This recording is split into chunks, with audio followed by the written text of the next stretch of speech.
Bonjour, chers compatriotes. En cette fête de l'armée, le 31 décembre 2020, je souhaite une bonne et heureuse année à notre armée. Notre armée qui est née en 1961, qui a déjà 60 ans. En cette 60e anniversaire de notre armée, je rends un grand hommage à cette armée digne, qui s'est sacrifiée plus que tout autre, qui fait un travail noble, respecté et respectable dans la sous-région. Notre chère armée est respectée. Aujourd'hui, je reviens avec un cœur brisé. En tant que fils d'un pays qui a sacrifié plus que tout autre. Cher président de la République, le maréchal du Tchad, vous êtes le soldat qui a eu plus d'honneur, plus de privilèges et qui a gravité tous les échelons dans notre armée. Vous connaissez mieux que quiconque les sacrifices de cette armée. Vous étiez et vous êtes dans l'élite depuis des années, depuis votre jeune âge. Donc nous sommes tellement fiers de vous. Mon cher maréchal, aujourd'hui je reviens parce qu'on a parlé beaucoup de les statuts de nos soldats. Et jusqu'à là, on est là. Rien n'est fait. On parle de promotion, on voit seulement certaines personnes qui ont la chance d'être promis. Beaucoup parmi vos cadets souffrent, mais en silence, disant très bien, conscients, que le chef suprême des armées n'est autre que leur ancien ou leur cadet. Fiers de vous. Mon cher maréchal, aujourd'hui, je reviens parce que tous les soldats qui se sont sacrifiés depuis des années, y compris vos frères d'armes, donc je cite Kafin Chadalla, Ahmad Gorou, Adraman Bardemi, Gartoko Tatola et tant d'autres qui ont combattu pour la libération du Tchad contre l'occupation barbare des Libyens. Mon maréchal, je rends encore un grand hommage à cet homme que les gens, beaucoup ne connaissent pas depuis il y a déjà 60 ans, le premier chef d'état-major de l'armée nationale tchadienne, le général Jacques Doumro, paix à son âme, et le premier président militaire du pays, le général Odingar, que beaucoup ne connaissent pas, parce que l'histoire du Tchad n'a pas enseigné, surtout concernant l'armée. Le général Odingar, qui a été le président du Tchad, même si c'est quelques jours, c'est un homme qui s'est sacrifié pour ce pays.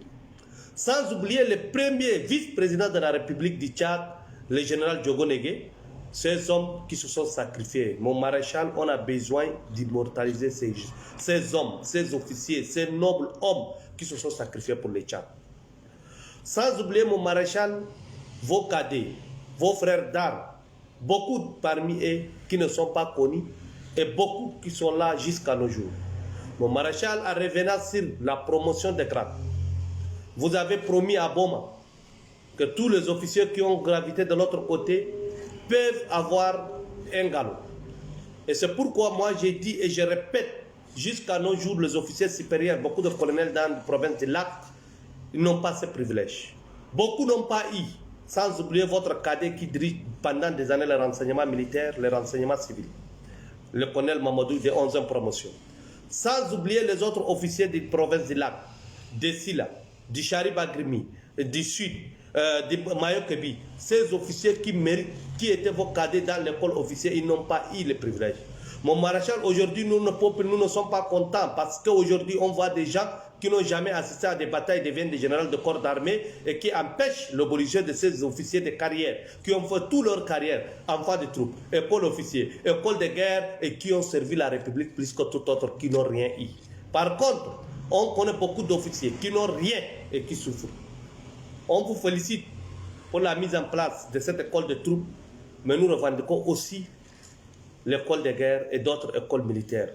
Mon maréchal me plaidoyait aujourd'hui et que nos officiers supérieurs qui sont en train de mourir, que je rends hommage aujourd'hui à notre feu général Bainando Tatola qui vient de rendre âme, ça fait mal lorsqu'on ne profite pas de leur expertise, mon maréchal. Il faut qu'on mette un comité spécialisé, digne, honnête, avec des gens qui connaissent pour rédiger l'expérience de nos soldats, pour permettre à notre pays de décoller. Votre rêve, mon maréchal, d'avoir un Tchad émergent, tous les pays émergents du monde, ils ont une armée forte, une armée qui crée des richesses. En période de paix, l'armée ne fait que produire des richesses. Et avec ces hommes, c'est l'armée qui crée les cerveaux, c'est l'armée qui a tout. Mais au Tchad, mon maréchal, les cerveaux qui sont là, ils n'ont rien. Les officiers qui ne sont pas promis, ils sont là avec les problèmes. Aujourd'hui, si je parle d'officiers qui sont sortis de l'école et qui ont gravité tous les échelons pour avoir seulement le privilège d'être appelés général, ils n'ont pas eu. Par contre, on voit des individus qui n'ont rien deviennent des généraux et c'est eux qui occupent de hautes fonctions qui bloquent les gens, mon maréchal. Aujourd'hui, le peuple tchadien est fier de vous et restera toujours fier de vous, de vos sacrifices. Mais ce que nous revendiquons, c'est l'égalité, l'équité dans la distribution de ces forces. Il faut la création de richesses. Chaque année, le Tchad produit plus de 123 000 diplômés. Et ces diplômés, aujourd'hui, on revient, on donne la noblesse à cette armée, on revient sur sa lettre de noblesse pour créer des richesses. Au lieu qu'on a ça, Sodelac, des voleurs qui viennent voler, piller, pourquoi pas donner à l'armée de tenter la chance de produire des richesses, de créer des richesses pour permettre non seulement au pays de décoller, mais d'être autosuffisant en alimentation.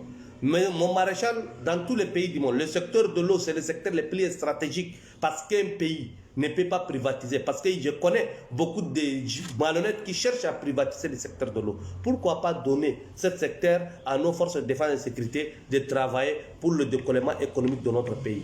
Mon maréchal, il y a beaucoup d'autres secteurs que l'armée doit s'intéresser pour le développement. Parce qu'aujourd'hui, nous sommes en paix, chèrement acquis par ces vaillants soldats. Mais nous devons travailler, retravailler pour ce émergent, pour la consolidation de la paix. Mon maréchal, aujourd'hui, nous sommes ici, on ne fait que consommer. L'armée est devenue consommatrice. Pourquoi pas cette armée ne devient pas créatrice de richesses? Pourquoi pas, au lieu que nos soldats partent mourir ailleurs, pour que des diplomates obtiennent des postes sur les plans internationaux, mais qui n'apportent rien à notre République? Mon maréchal, vous avez promis, grâce à cette armée, on a eu l'Union africaine. Mais combien de Tchadiens qui ont eu la chance? Parce que les gens entrent là-bas pour bloquer les Tchadiens. On a eu CEMAC, on a eu l'OCI, mais quelle est la contribution de nos diplomates à l'extérieur, mon maréchal? Mon maréchal, aujourd'hui, dans toutes les zones de défense, c'est des zones géographiques bien déterminées, avec des spécificités bien déterminées. On peut créer des richesses dans ça. L'année 2021 doit être une année où l'armée revoit son statut évolué, où l'armée revoit qu'elle est respectée, où l'armée soit digne que leurs enfants soient respectés. Aujourd'hui, nos généraux, lorsque je les vois souffrir, les retraités, avec le pitié qu'ils partent seulement au cadre national des individus, les maltraités, mon maréchal.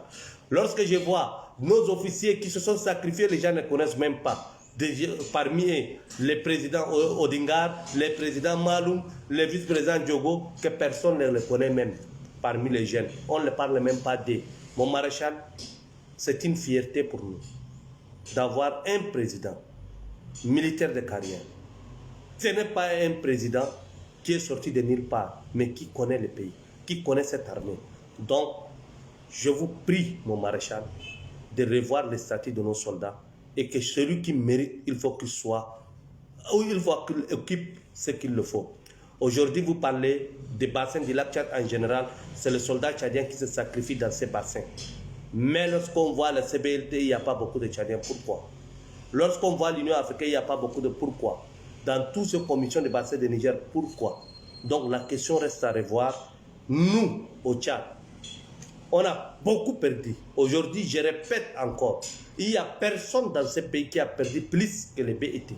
Vous prenez tous les Darbilia, avec les orphelins qu'on voit. Vous prenez tous les Djurap, vous prenez les Tibessi. Sans oublier l'Est du Tchad, vous prenez de Ouada jusqu'à Salamat, les gens qui se sont sacrifiés. Vers le sud, avec le conflit centrafricain.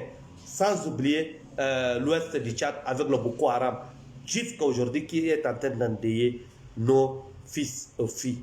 Donc, mon maréchal, je vous souhaite bonne année 2021. Avec une armée digne, avec une armée qui revient pour devenir une armée de développement créatrice de richesses et non consommatrice. Donc, je vous remercie, mon maréchal. Bonne année 2021. Bonne année à notre armée. Bonne année pour une armée digne, fière, pour un Tchad émergent et fort. Merci.